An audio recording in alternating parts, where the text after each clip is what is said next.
This is The Download from Sounds Profitable, your daily source for the essential news in the business of podcasting. I'm Gavin Gaddis.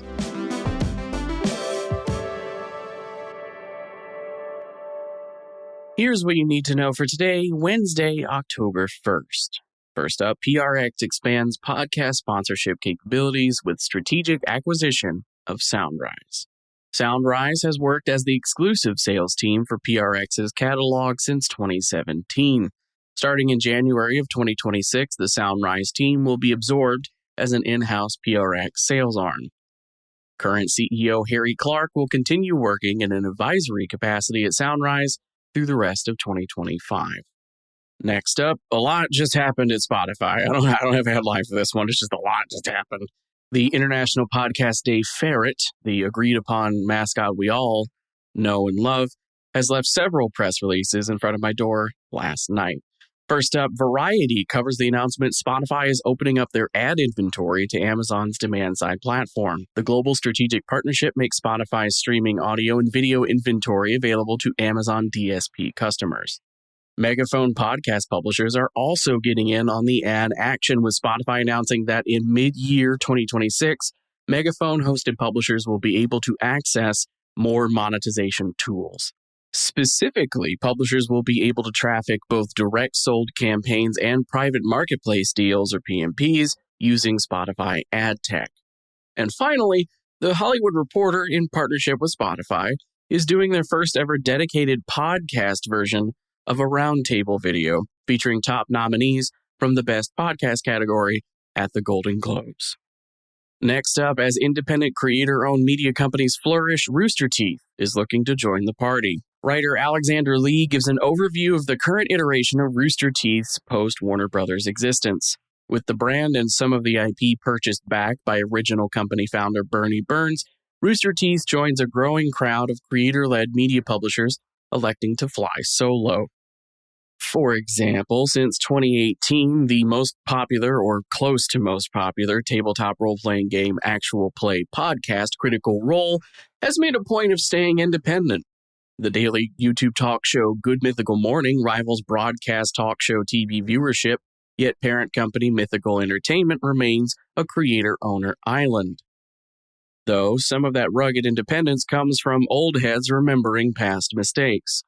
As Bloomberg's Lucas Shaw notes in a piece about Hollywood's skittishness to invest in influencers and YouTube channels, executives remember the era when huge multi-channel networks like Maker and Machinima seemed like slam dunk purchases, only for those big names to fall apart.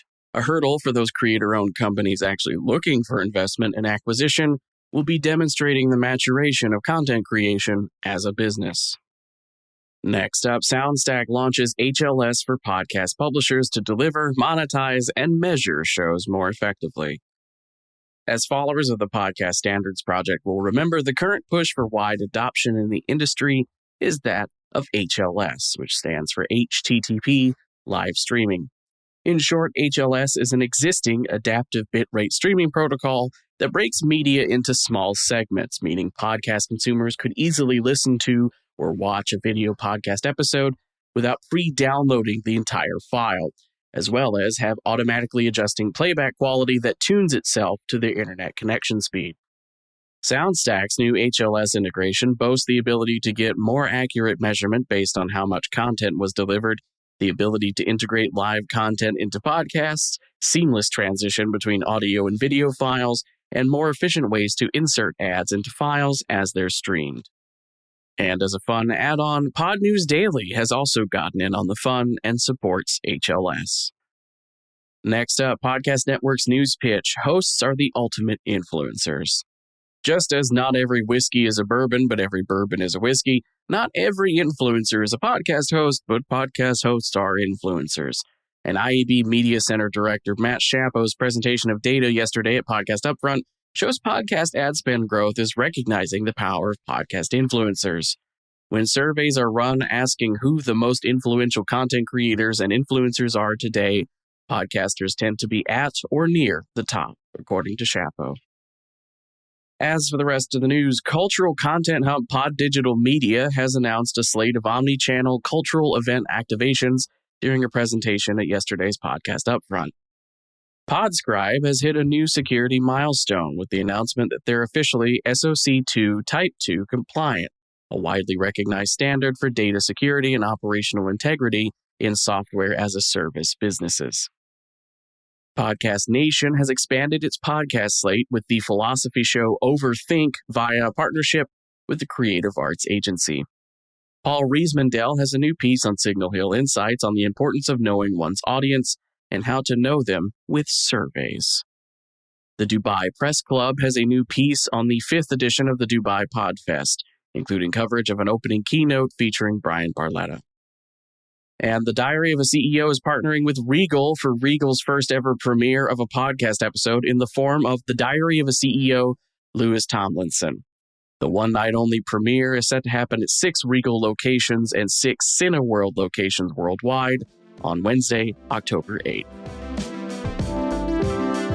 Be sure to check out the links to every article I've talked about today or any article I've talked about ever by clicking the link in the show notes to go to today's episode's post on soundsprofitable.com, or you could go to soundsprofitable.com and mouse over to the download section to find any episode of the download I've ever done.